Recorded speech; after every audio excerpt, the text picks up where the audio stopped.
So now that Hitler has become Chancellor, let's take a look at how he uses the system, bends it to his will, and eventually becomes Führer over the course of the next year or so. So obviously in the last one we looked at his journey to becoming Chancellor, the political machinations between von Schleicher and von Papen. So, January 1933, Hitler becomes Chancellor.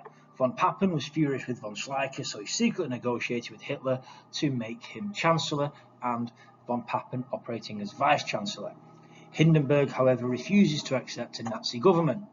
Von Schleicher, however, still struggles to get a majority in the Reichstag, can't pass any laws, and therefore resigns on the 28th of January. And on the 30th of January, Hitler is made Chancellor. And the reason behind this is von Papen and Hindenburg think they can use this to squash communists and any sort of uprisings or resistance or any unrest in the country, because obviously we're still in the aftermath of the Wall Street crash. There's a huge amount of unrest. They're thinking they can use Hitler to stop any unrest and then simply get rid of Hitler once he's served his purpose. How wrong they prove to be, because just 1 month later, in February 1933, you get the Reichstag fire. So, on the 27th of February is the Reichstag fire. Marius van der Lubbe, a communist, was found inside the Reichstag building whilst it's on fire. He's arrested and found guilty of the arson of the Reichstag and later executed. Hitler takes advantage of this situation, says this must be sort of an international communist plot designed to destroy Germany. So he deputizes the SA, he stands up the SA and he orders them to go out and arrest 4,000 communists. Well, he says go and arrest communists, and they end up arresting 4,000. The next day, Hitler then persuades Hindenburg, who's worried about this communist threat, to pass an emergency decree. This gave the police and the Nazis the powers to search houses, confiscate property, and detain people without a trial. This is particularly aimed at leaders of the communist government who were targeted for arrest. What Hitler then does is further build on this in March of 1933 with the Enabling Act. This is a piece of legislation designed to give Hitler dictatorial power. So, what is it? The election.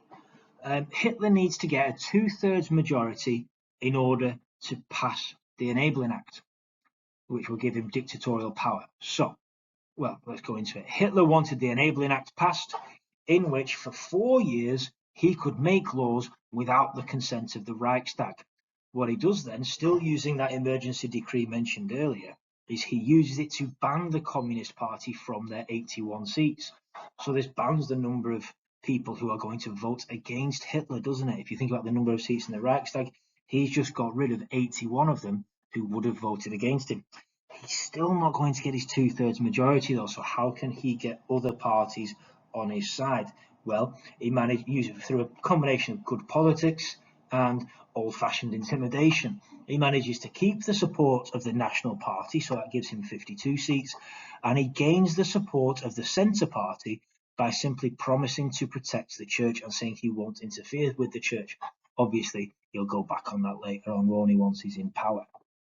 Then, in addition to that, just in case that wasn't enough, he simply surrounds the Reichstag with his SA soldiers, intimidating people into voting in favour of the Enabling Act. Passing the Enabling Act, he gets over his 2/3 majority, and this gives Hitler dictatorial power as Chancellor. Remembering, though, Hindenburg is still alive and remains a block to Hitler having complete control of Germany. When I say dictatorial power, I mean he can pass laws without the Reichstag's permission. So, what does he do? How does he remove any opposition which he might face from outside his own party? Well, he closes down state parliaments on 30th of March, no, it says 32nd of March. On 30th of March, Nazi state governors were put in place so that every level of government mirrored Hitler's policies. Effectively, they put Nazi puppets into state parliaments that they can control, or rather state governments that they can control.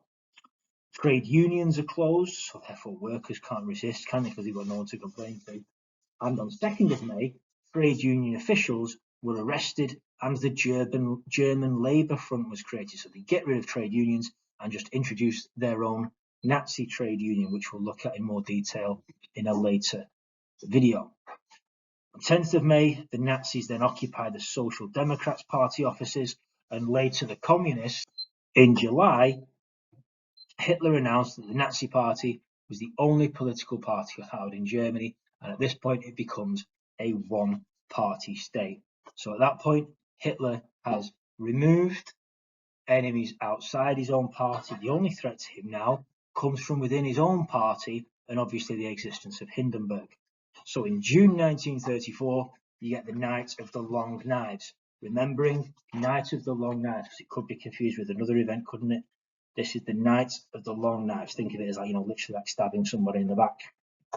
This is when the SA, the Sturmabteilung, is purged as in to remove undesirable influences. The reason why he does this is, well, because at this point the SA has become a threat to him, because it's under the command of Ernst Röhm, who his relationship with Hitler is soured by this point. So Ernst Röhm commands the loyalty of the SA and its 2 million members. Röhm wanted to merge the SA and the army in what would have been called a second revolution. The problem with this is this would have angered army leaders, which would have cost Hitler the support of the army. So Hitler doesn't like Röhm's idea of a second revolution. Röhm wants to go ahead with it because it would get him more power.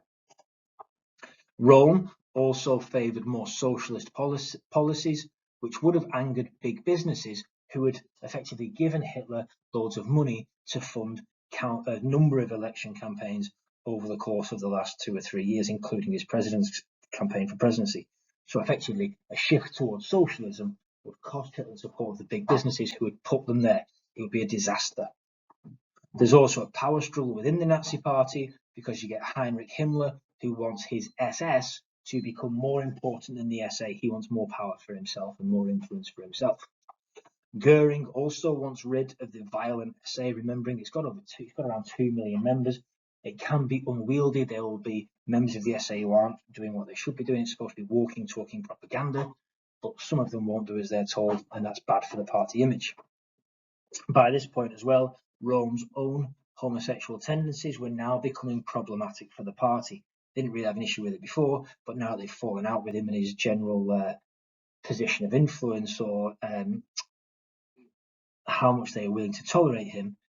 Now they decide his homosexuality is a problem as well. So on the 30th of June, Ernst Röhm and 100 other SA leaders were arrested and shot. This removes rivals to Hitler from within his own party. So what he's done so far is remove threats from outside his party, and now he's removed threats from within his own party. The one thing now standing in his way is the fact that Hindenburg is still alive. Hindenburg is now the last constitutional bloc to Hitler having total power over Germany. In August of 1934, Hindenburg dies. The army by this point is swearing an oath of allegiance directly to Hitler, not Germany. Hindenburg dies, and within a matter of hours, Hitler names himself Führer, and from that point on starts building this image of the cult of the Führer. A very personal system of government, wants to make himself into an almost godlike figure, unmarried because he's married to his country. He's so devoted to his country, he won't even take a wife. You get the Heil Hitler images and the idea of him being a man of the people who has sacrificed everything, including his own happiness and his own family life, in order to make Germany strong again.